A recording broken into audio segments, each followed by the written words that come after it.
So Twitter is actually, I would say, one of the tougher platforms to grow yourself on. Okay, fundamentally, I think it's good that you're saying it's about Palestine, because I think clarifying what you're going to be talking about is really important. Having a clear niche of what you're going to be talking about is important, because you will then find that people will follow you based on that. So it's good that you're talking about Palestine. You're clear you're going to be talking about Palestine. I think Twitter is a good platform for it as well. What I would say is that with Twitter, I think it's very important for you to post a lot. Okay. So one thing is that the amount you post has to be very, very high. Okay. It's one of those platforms where you want to post a lot. That's the first thing.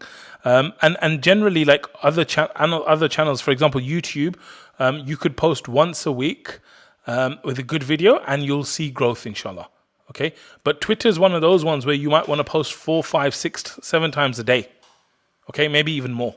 So that's one thing I would say to you, is that you have to tweet a lot and you have to use many, many tweets per day. First thing was a niche, which you got very clear on. Second thing is posting often. The third thing is that you have to realize that Twitter is that kind of place where people's opinions are there.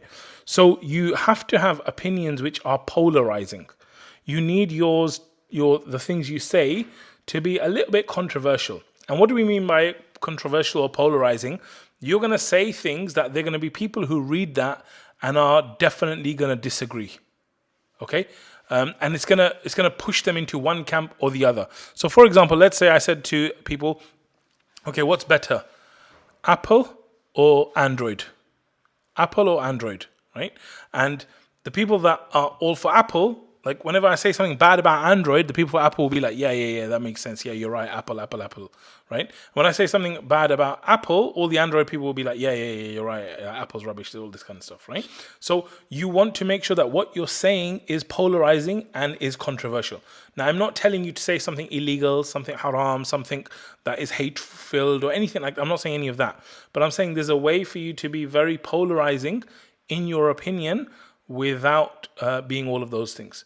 But it is important, because what happens on Twitter is someone sees something you said, usually quite polarizing, and then they like it, they retweet it, and they're really big on it. So I think you need to do a mix of the two. I think like retweeting all this stuff is very good, but I think you have to like get involved with your own opinion at some point as well. Because if it's just retweeting a channel to retweet like good Palestinian stuff, that could work as well. But I don't think it'll grow as fast as if you're giving your own opinions out there as well. So you might want to think about that. Maybe it can work just retweeting and just doing it like that. But just think about how you want to do that, because you might find that growth is much faster if you're giving your own opinions on different things as well. And then, like I said, with the niching, like for example, there's certain people who are doing Palestine content on Twitter. They're very specific. Like they're always talking about the news in regards to Palestine. Okay. Or someone's always talking about like the resistance and what they're doing, or someone's always analyzing, the political side of it. So it depends on what you want to do specifically for Palestine. But I think like even getting deeper into your niche and getting clearer into what you do, that might be useful as well. The other thing you could do is you could batch this information. Okay, you could batch it, and you can also use something like ChatGPT to help you. ChatGPT has actually been really good for coming up with tweets. Right, generally. It's been good. The other thing you could do is you could take existing news and you could make it into a tweet. Okay, so let's say there's an Al Jazeera article that says, okay, this just happened at the UN. You could go to ChatGPT and say, make this into a tweet, right? Or make this into a Twitter storm where you have like 5, 6, 7 different tweets that are there in the comments, and you kind of do that stuff.